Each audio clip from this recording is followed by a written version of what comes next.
Gewaardeerde kykers, pastoor Frans Ooyeberg van die Kruis Triomfeer Bediening. En ek weet, ek hoef het eintlik nie meer te sê nie, want jy ken nou al my gesig. En ja, wie wil nou eintlik in die gesig vaskyk heeltyd vir 20 minute. Maar onthou, dit gaan nie oor my nie. Ek is net die predikertjie, die boodskapdraer, ek is nie een of ander groot prediker, so sommige van hierdie ouens roem daarin nie, soos een prediker gesê het, ek is verder in my aanbidding as wat jy ooit sal wees. Nee. Ons is nooit verder as die volgende ou in ons aanbidding nie. Ons is maar net daar om mekaar te versterk in ons allerheiligste geloof. Kom ons bid. Vader, ons sê vir U dankie dat ons weer 'n geleentheid het om te kyk na die kragtige boek, die boek Kolossense. Help ons deur die Gees dat ons gehoor wat die Gees vir die gemeente wil sê. Ons loof U daarvoor in Jesus naam. Amen en amen. Kolossense deel 2, hoofstuk 1, vers 3. Ons dank die God en Vader van ons Here Jesus Christus altyd as ons vir julle bid. Nou, ek wil hierso nou iets by sê. Hy kom hier so duidelik, en hy kom so duidelik sê, dat daar's meer as een persoon in die Godheid. Dwars deur die Bybel kan ons sien dat Jesus Christus is God. Die Vader is God, en ek wil vir jou sê, ek wil jou uitdaag, jy wat sê, dat nêrens het Christus gesê hy is God nie. Nêrens sê die Bybel dat hy is God nie. Nêrens praat die Bybel van 'n drie-eenheid nie. Wil ek jou uitdaag om jou Bybel weer 'n keer te gaan lees, want jy verstaan nie wat die woord van God sê nie. Hier lees ons. Ons dank die God en Vader van ons Here Jesus Christus. Aan die ander woorde, hier is reeds twee, Vader en Jesus Christus. En dan weet ons daar is die Heilige Gees, want Jesus gesê, ek gaan na die Vader, en as ek na die Vader gaan, sal ek die trooster vir julle stuur, die Heilige Gees, want julle sal alles herinner wat ek vir julle gesê het. Dis hoekom ons die 4 evangelies in duidelikheid het. Dis hoekom ons die 4 evangelies kan weet, dit is absoluut histories en geskiedkundig korrek en reg. Om die eenvoudige rede dat Jesus self gesê het dat hy sal die Heilige Gees stuur en hy sal die disippels en almal herinner aan wat Jesus gesê het. En die Heilige Gees maak nie fout nie, want hy is God. Nou op ander plekke sê in Openbaring sê Jesus Christus, hy sê ek is die Alfa en Omega, die eerste en die laaste. Met ander woorde, daar bevestig hy dat hy God is. En ek wil graag hier wys dat ons moet hom ken op 3 maniere. Ons moet hom ken as Jesus Christus van Nazareth, die wetvervuller. Want as ons nie glo dat hy die wet vervul het nie, dan kan ons nie verder gaan en verder glo nie. Jy kan nie in Christus Jesus as gekruisigde glo as jy nie glo dat hy was die wetvervuller nie. En onmiddellik kom die vraag op, maar wat van die ouens in Rusland, wat van die ouens in lande wat daar in die Bybels is, in China? Hulle glo net in die naam van Jesus Christus en hulle is gered. Ja, ek weet dit, ek verstaan dit, maar ek praat nie nou met hulle nie. Ek dank God vir sy volmaakte genade, dat daai ou net glo in die naam Jesus Christus. Verder weet hy niks van die doop, niks van geregtigheid, niks van verheerliking nie, niks van wederkoms nie, niks van Heilige Gees nie. Hy weet net Jesus Christus het aan die kruis vir my gesterwe, ek glo dit, ek aanvaar dit, en ek leef daarvolgens. Hy gaan hemel toe. Dis reg, dis waar, dis ja. Maar jy, wat die Bybel in jou hand het, jy wat kan lees, jy wat Afrikaans kan lees, en dan nog, jy wat Engels kan lees, en sommige kan nog ander tale ook lees, het geen verskoning nie. En jy kan die volheid van die begrip van Jesus Christus verder nie vat as jy nie glo. Hy het die wet vervul nie. So ons moet hom ken as Jesus van Nazareth. Daar leer ons hom in die 4 evangelies. Dan tweedens moet ons hom leer ken as Jesus die gekruisigde, waarvan ons in Kolossense baie gaan praat in die weke wat kom. Maar ons moet hom ken as Jesus Christus die gekruisigde, wat kruis toe gegaan het vir my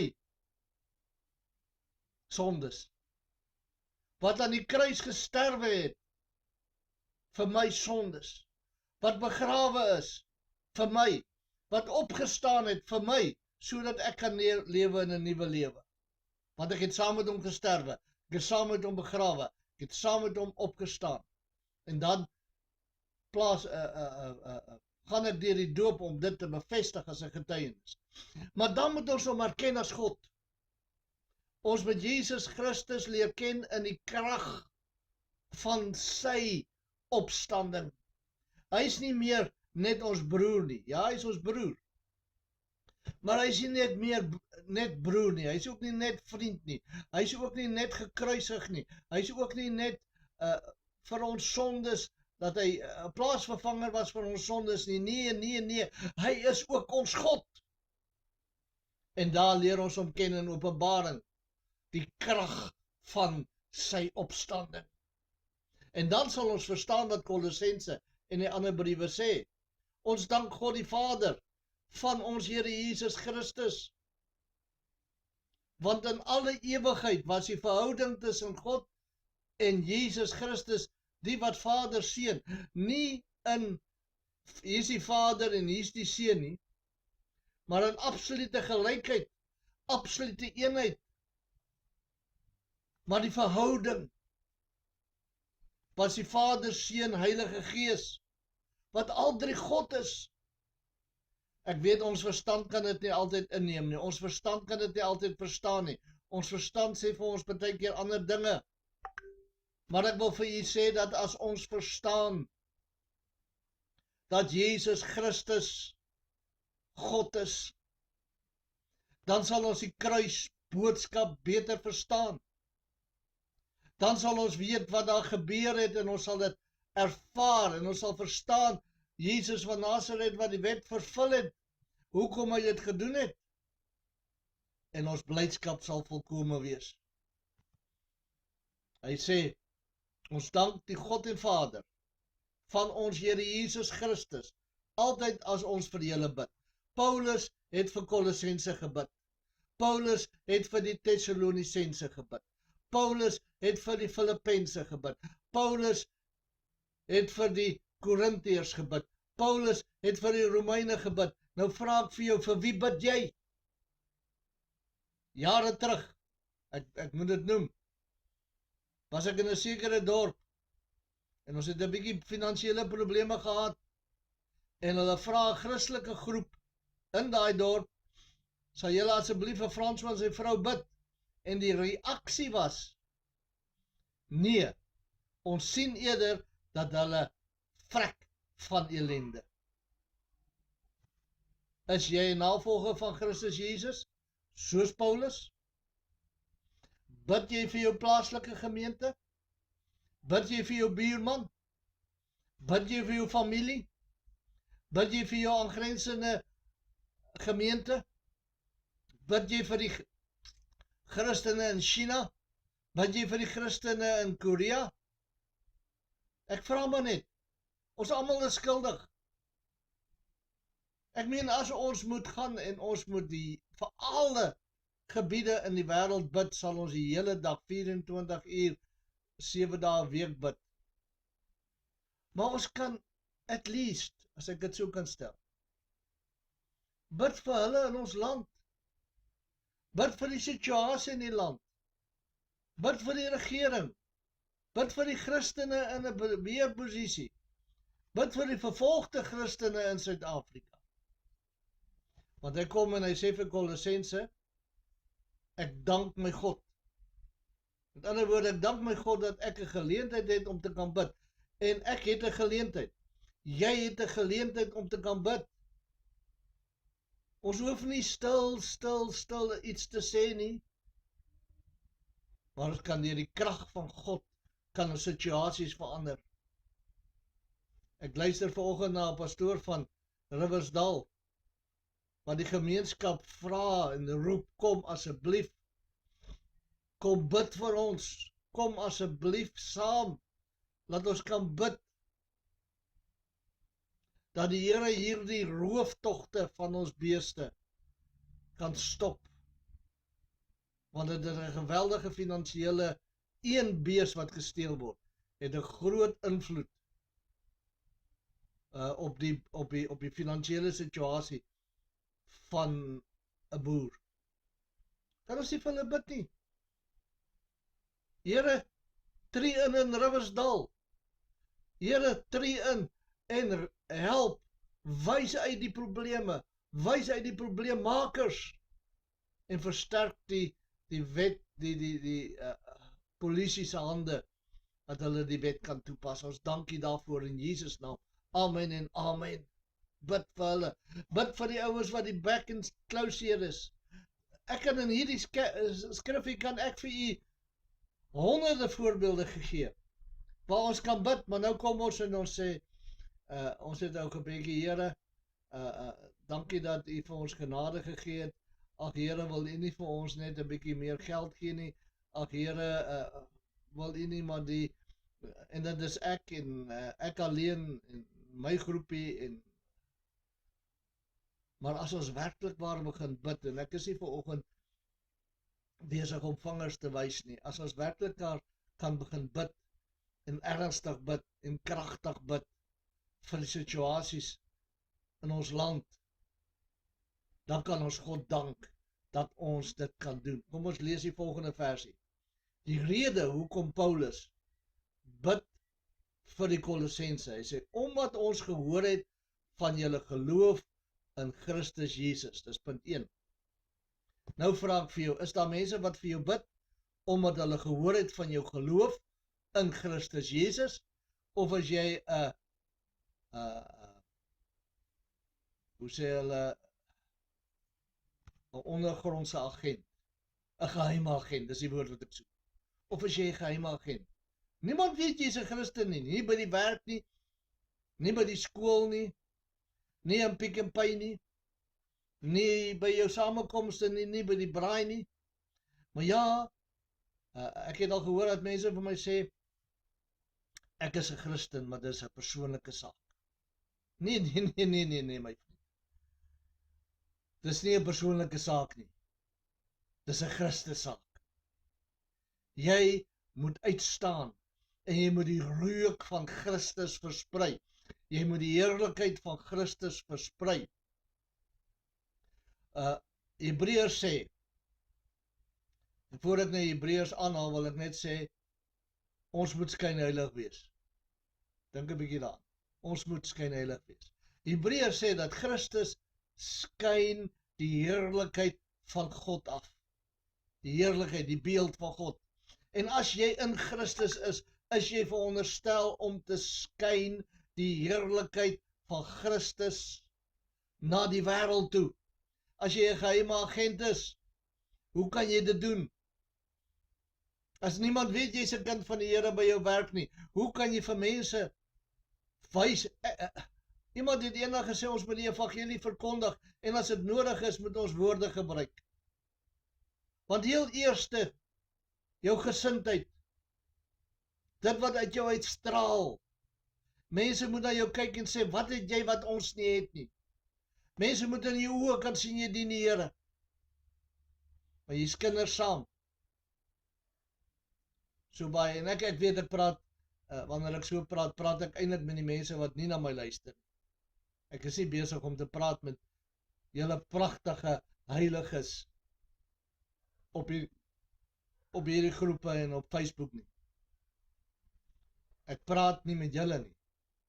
Ek praat met hulle wat geheime agente probeer wees. Nou sê hy hier, ek bid vir julle, want ek het gehoor van julle geloof in Jesus Christus. Ons het gehoor van, hoe kan my buurman van my bid, as hy nie eers weet ek is 'n kind van die Here nie. Dan bid hy elke dag, Here, red vir François, want intussen is François klaar gered.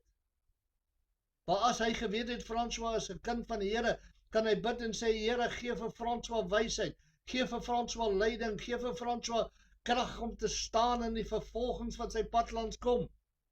As jy Christus uitstraal, jare terug, dis nou baie jare terug, toe was ek nog 'n jong man, het ek in 'n koshuis gebly, ek het by Iskor my ambag geloop, en ek het so 'n wapentjie hier voorgesit, I love Jesus. Ek dink dit is die woorde gewees. En een van die ouens wat saam met my werk, was in die kamer oorkant, en ek stap die oggend uit my kamer uit, en hy kom uit die ander kamer, en hy sien die ding nie. En hy sê, hi, ek het nie geweet jy's 'n Christen nie. Ek het daai ding onmiddellik afgehaal. Ek wil vir jou sê, as jy die wêreld moet wys deur 'n kruis om jou nek, deur 'n wapentjie op jou lapel, deur woorde op jou t-shirt, dat jy's kind van die Here, maar sonder die kruisie, sonder die wapentjie, sonder die woorde op jou, kan hulle nie sien jy's 'n Christen nie. Dan jy nie die reg om daai goed te verdra nie.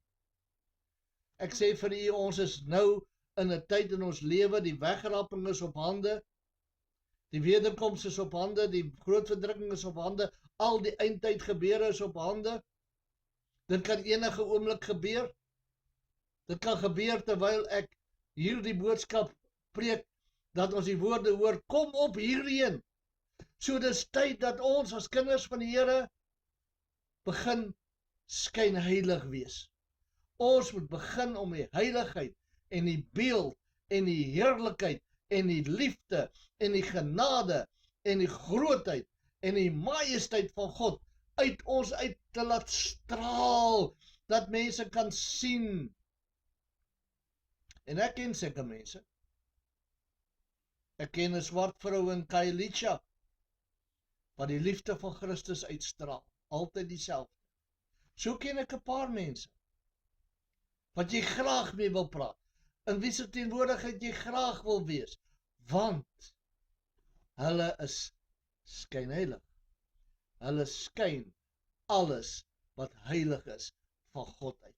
Maar wat is die tweede punt? En julle liefde tot al die heiliges. Broer, suster, dis 'n moeilike ding, né?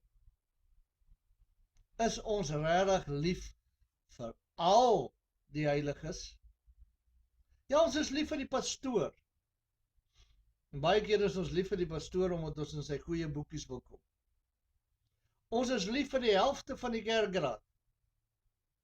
Want die ander helfte van die kerkraad is nou nie daai tipe mense waarmee ek sal meng nie. Ek gaan nie na kerk A toe nie, want hulle groet my nie altyd nie. Ek gaan na kerk B toe, want daar is alles pragtig.